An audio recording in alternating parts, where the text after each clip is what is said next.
Hello दोस्तों, कैसे हैं आप लोग। एक बार वापस से आपका स्वागत है मेरे चैनल में। आज हम आपके लिए लेके आए हैं नीति शास्त्र के अंदर पश्चिमी विचारक। तो पश्चिमी विचारकों के अंदर हम पढ़ेंगे आज अस्तित्ववाद। क्या पढ़ेंगे? अस्तित्ववाद। और अस्तित्ववाद के अंदर आज पढ़ेंगे हम किनको? सोरेन किरकेगार्ड को। नाम आपने देखा है, चित्र भी आप देख सकते हैं। जवान छोरा, लेकिन ज्ञान की बातें पूरी करके गया है। तो बात करें सोरेन किरकेगार्ड के बारे में, ये हमारे पश्चिम विचारकों में से एक है जो अस्तित्ववाद के जनक माने जाते हैं। सोरेन किरकेगार्ड की बात करें तो 1813 में इन्होंने जन्म लिया। 1855 में इनकी मृत्यु हो गई थी। मात्र 40 साल की उम्र तक ये जिए थे। 40 से 41 साल तक जिए थे और इनको अस्तित्ववाद का जनक माना जाता है। अस्तित्ववाद, आप सोचेंगे अस्तित्ववाद किसे कहते हैं?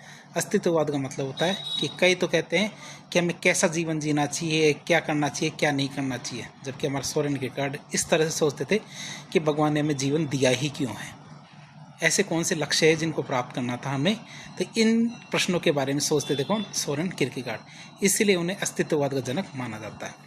लेकिन उन्होंने स्वयं इस शब्द का प्रयोग नहीं किया था। क्यों? क्योंकि उनके जो चेले थे, उनके जो शिष्य थे, उन्होंने उनके लिए इस शब्द का प्रयोग करा था कि वो अस्तित्ववाद के जनक हैं। उनका जो नीति शास्त्र है ये परंपरागत नैतिक प्रणालियों में काफ़ी अलग है। जो परंपरागत हमारे नैतिक शास्त्र है उनसे काफ़ी ज़्यादा अलग माना जाता है सोरेन किरकेगार्ड का नीति शास्त्र। और व्यक्तिपरकता, चुनाव, आस्था और जो अस्तित्वगत अनुभव है इन पे केंद्रित हमारे सोरेन किरकेगार्ड का नीति शास्त्र। सोरेन किरकेगार्ड की बात करें तो किरकेगार्ड का नीतिशास्त्र उनके प्रसिद्ध जीवन के जो 3 चरण हैं इसकी अवधारणा में सबसे अच्छी तरह से समझा जा सकता है। सोरेन किरकेगार्ड ने क्या किया था? जीवन के 3 चरण बताए थे। आप ये याद रखेंगे, सोरेन किरकेगार्ड ने के नीतिशास्त्र में क्या बताया गया? जीवन के 3 चरण बताए गए, जिससे उनका पूरा नैतिक शास्त्र समझा जा सकता है। और ये चरण किसी व्यक्ति के विकास के लिए अनिवार्य नहीं, क्रम नहीं है। मतलब ये सब इसी तरीके से हो, ये सभी व्यक्तियों में ज़रूरी नहीं है, बल्कि जीवन के विभिन्न तरीकों या अस्तित्व के तरीकों का वर्णन करते हैं, जिनमें प्रत्येक की अपनी अपनी नैतिक भूमिका होती है। तो सोरेन किरकेगार्ड के 3 चरण देखते हैं जीवन के। तो सोरेन किरकेगार्ड के जीवन के 3 चरण। पहला चरण आता है सौंदर्य चरण। क्या आता है? पहला चरण सौंदर्य चरण। और इस चरण की क्या विशेषता होती है? यह चरण क्या? तात्कालिक सुख, आनंद, इंद्रिय सुख और विचलित करने वाले अनुभवों की खोज पर केंद्रित होता है। और हमारे जितने लोग होते हैं, प्रत्येक व्यक्ति, आपका पड़ोसी हो सकता है, आप खुद भी हो, जो क्या सोचते हैं कि अरे यार ये क्या तैयारी है, IAS RAS की तैयारी, इसको छोड़ो और कोई तात्कालिक सुख की कामना करो। हमें कैसे आनंद मिल सकता है, कैसे हमारे इंद्रियों के सुख को मिल सकता है।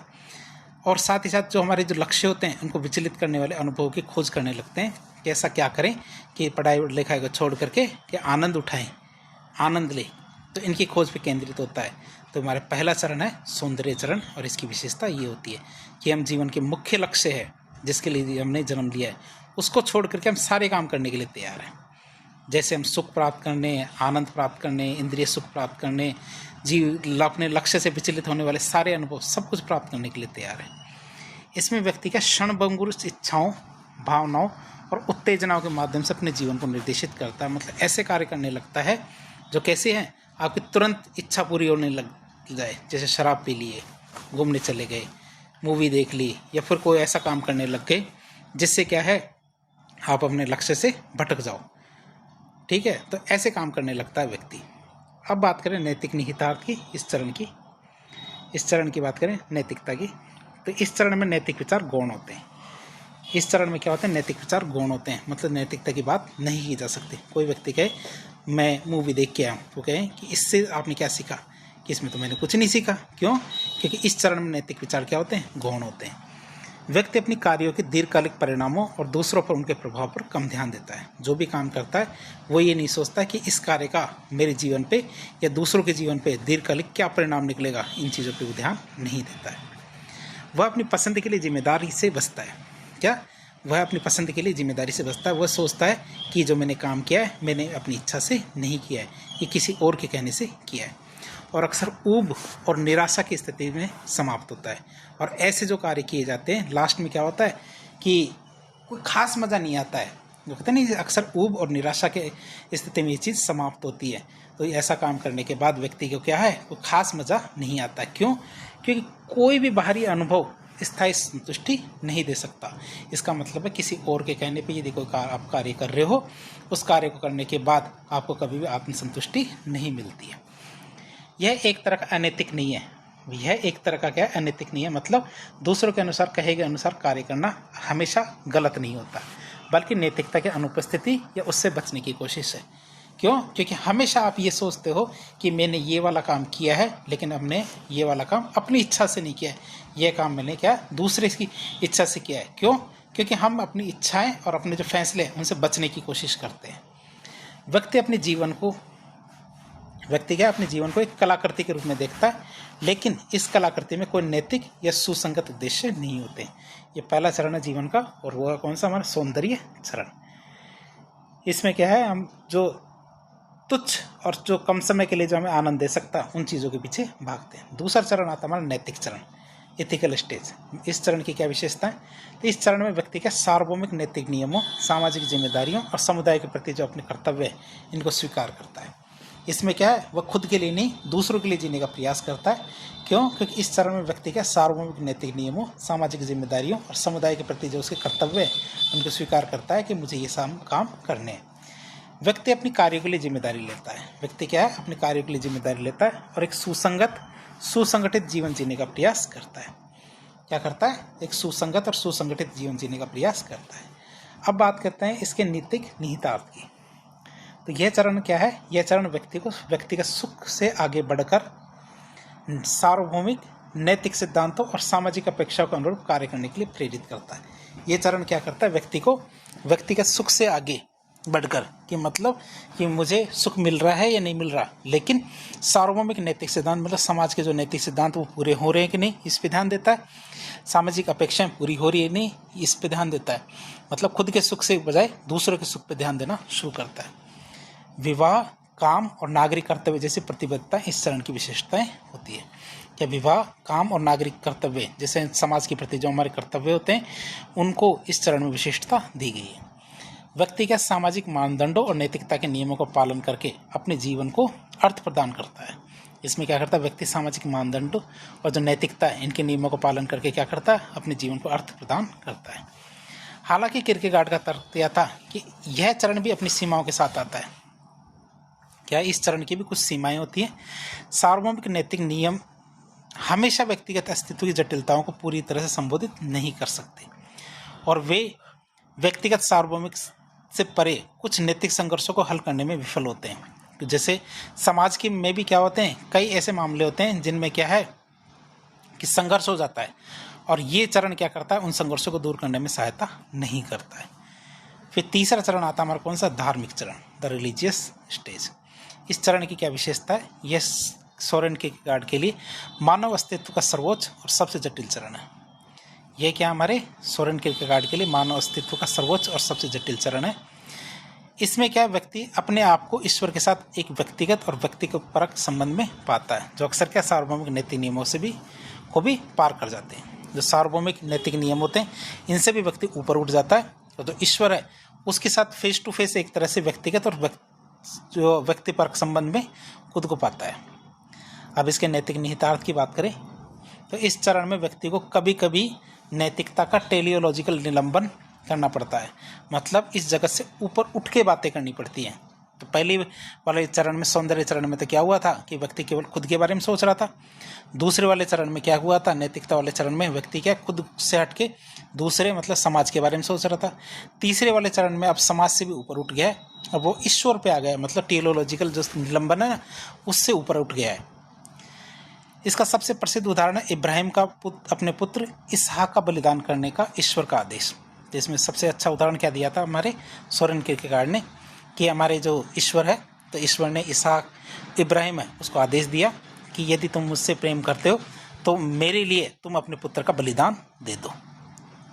तो हमारे इब्राहिम को कहा कि ईश्वर का आदेश है कि भैया कि तुम्हें क्या करना है, इसहाक मतलब जो उनका बेटा है उसका बलिदान देना है। और ये बातें कहाँ बताई उन्होंने? सोरेन किरकेगार्ड ने अपनी किताब फियर एंड ट्रेम्बलिंग, इस किताब में ये बात बताई थी। फिर इब्राहिम ने ऐसा ही किया, क्योंकि इब्राहिम को ऐसा कार्य करने के लिए कहा गया था। किसने कहा था? ईश्वर ने। जो सार्वभौमिक नैतिकता मतलब पुत्र हत्या के खिलाफ था, लेकिन इसने इसे ईश्वर के प्रति अपनी व्यक्तिगत आस्था का कारण बताया। उन्होंने कहा कि ये समाज के अनुसार देखें तो समाज तो मना करेगा कि कोई भी पिता अपने पुत्र की हत्या नहीं कर सकता या फिर अपने पुत्र को बलि के रूप में नहीं दे सकता। लेकिन जो इब्राहिम है अब समाज से ऊपर उठ गया है, अब समाज से ऊपर उठ के सीधे ईश्वर के कांटेक्ट में आ गया है और ईश्वर ने उसे आदेश दिया है।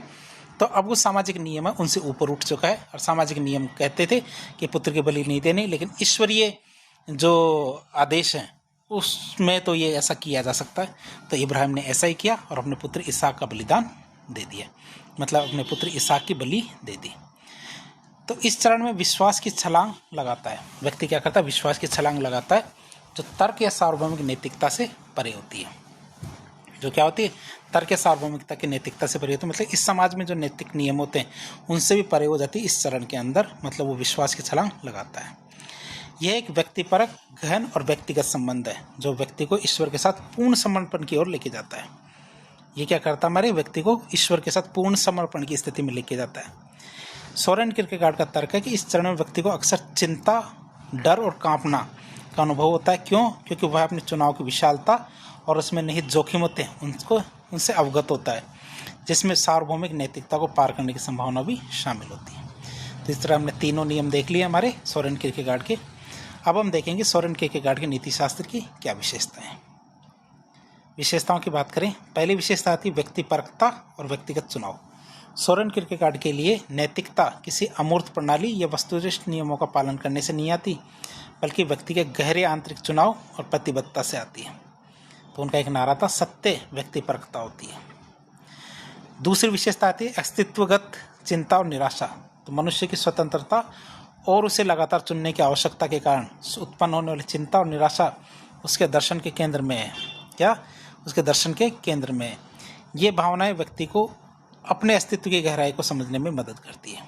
जो ये भावनाएं हैं, ये भावना क्या करती है? उसको अपने अस्तित्व की गहराई को समझने में मदद करती है, इसीलिए इनको अस्तित्ववादी कहते हैं। नैतिकता का धार्मिकता से संबंध की बात करें तो सोरेन किरकेगार्ड का नैतिकता का धार्मिकता से संबंध की बात करें तो सोरेन किरकेगार्ड के लिए सच्ची नैतिक पूर्णता केवल धार्मिक चरण में ही प्राप्त होती है। किरकेगार्ड के लिए क्या? सच्ची नैतिक पूर्णता क्या? केवल धार्मिक चरण में ही प्राप्त होती है, जहाँ व्यक्ति के ईश्वर के साथ एक व्यक्तिगत संबंध में आ जाता है। तीसरे चरण की बात कर रहे हैं तो तीसरे चरण में व्यक्ति क्या होता है? ईश्वर के साथ एक व्यक्तिगत संबंध में आ जाता है, फेस टू फेस ईश्वर से बातें करता है। यह संबंध कभी कभी सार्वभौमिक नैतिक नियमों से ऊपर होता है, जिससे क्या नैतिक विरोधाभास से पैदा हो सकते हैं। क्यों? क्योंकि जब ईश्वर से आप बातें करते हो, जैसे हमने इब्राहिम का उदाहरण देखा था, तो इब्राहिम को हमारे ईश्वर ने आदेश दिया था उसके पुत्र की बलि देने का। तो ये बलि देने वाली बात जो हमारे सामाजिक नैतिक नियम है उनके तो विरुद्ध है, तो ये विरोधाभास पैदा करती है। फिर सार्वभौमिक बनाम व्यक्तिगत, ये पहले नियम सुंदरता और नैतिक नियम जो तुम्हारे दो चरण थे उनके बीच की बात बता रहा है। तो सार्वभौमिक नैतिक नियमों की सीमाओं को उजागर करते हैं, खासकर जब वे व्यक्ति की अद्वितीय अस्तित्वगत स्थिति से टकराते हैं। अंतिम निर्णय हमेशा व्यक्ति को स्वयं ही लेना चाहिए। अक्सर ऐसे चुनावों में जो बाहरी तर्कों से परे होते हैं ऐसे निर्णय लेने चाहिए। अब बात करें, सोरेन किरकेगार्ड की आलोचना भी की जाती है कई जगह। तो इसकी बात करें तो सोरेन किरकेगार्ड ने अपने समय के हेगेलियन दर्शन और संगठित ईसाई धर्म की आलोचना की। उन्हें वे व्यक्ति की व्यक्तिपरकता और स्वतंत्रता को कम आंकते हुए बताते हैं। अब सोरेन किरकेगार्ड के बारे में हमने काफ़ी कुछ जान लिया। यदि शॉर्ट में देखें इनके बारे में तो सोरेन किरकेगार्ड नीतिशास्त्र का एक व्यक्तिपरक, अस्तित्वगत और आध्यात्मिक यात्रा है, जिसमें व्यक्ति नैतिक नियमों से परे जाकर अपनी व्यक्तिगत आस्था और ईश्वर के साथ संबंध के माध्यम से अपने जीवन को परमार्थ और मूल्य देता है। यह एक ऐसा दर्शन है जो व्यक्ति को अपनी अनूठी स्वतंत्रता और जिम्मेदारी का सामना करने और अपने स्वयं के प्रामाणिक अस्तित्व को बनाए रखने के लिए चुनौती देता है। तो इस तरह आज के लेक्चर में हमने सोरेन किरकेगार्ड के बारे में जानने की कोशिश की, उनके जो तीनों चरणों के बारे में जानने की कोशिश की कि मनुष्य ने जन्म क्यों लिया है। तो इस प्रकार के इन्फॉर्मेटिव वीडियो देखने के लिए हमारे चैनल से जुड़े। वीडियो यदि पसंद आए तो वीडियो को लाइक करें, चैनल को सब्सक्राइब करें, अपने दोस्तों के साथ शेयर करें। धन्यवाद।